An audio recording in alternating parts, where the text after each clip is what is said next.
Now this piece is the Snowman, which is the next prompt. Now I was going to do a snowman and then put some lace on the top and put some lace on the top of that, but I've decided to go along with this little fellow. Now he was made for me about, I would say, 15 years ago by a lovely lady called Sue, and it was for a Christmas present, and you can see he's a very naive snowman, and I think he's going to go lovely in there. Now he's quite thick at the moment with wadding, so what I'm going to do is just remove some of the wadding and just make him a bit more thinner, so that he's not so rotund, so it doesn't make the book so thick. And I can just undo these little tiny stitches that are here that stopped his stuffing falling out, and I'm going to put him in there as a reminder. Now I might change his scarf, but I might not, and also I've got to find him another stick because his stick fell off.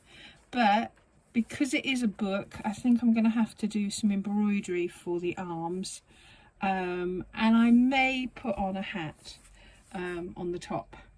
But that's the sort of page so far. So all I've done is I've used the same backing curtain. I've scalloped the edge. I've put this netting with the Christmas trees on the top of that, and then a piece of lace, and I've just left the lace so that I can actually just put that on the top, and it's lovely because it says be warm. But I do think he needs a hat now if he's going in this book. And I think he needs some snowballs. This has got to go that way and fold under there, and then I've got some more stitching to do, and I've got one of those little tiny brads with a snowman on, and I think he'll go up here with a bit of gingham to continue the thing on, the theme on. I might put as well snowballs down the side to continue the sort of edgings that I've been putting on.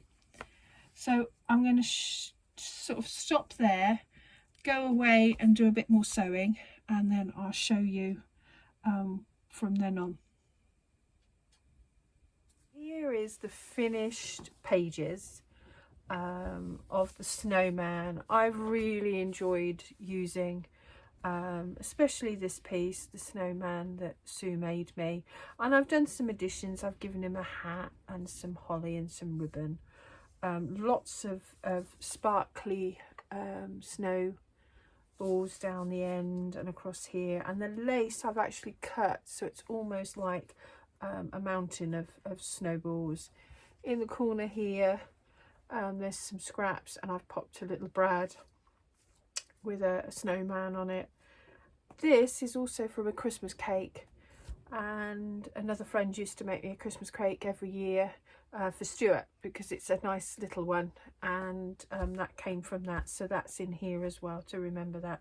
But I really enjoyed sewing this page, bit of fun, and I love this eyelash wool that I've used because it just gives that little bit of extra snow-like qualities. There we go, there's the page full on.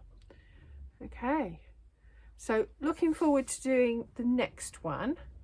I'll fold it over and I'll show you. So I've just started to prepare the page. This is the actual page on the other side of the Snowman, and then it's a Christmas village for the next one, which has taken me a little bit of time to think about, because you know I did these ones because I knew really what I wanted to do and what I wanted to use for them,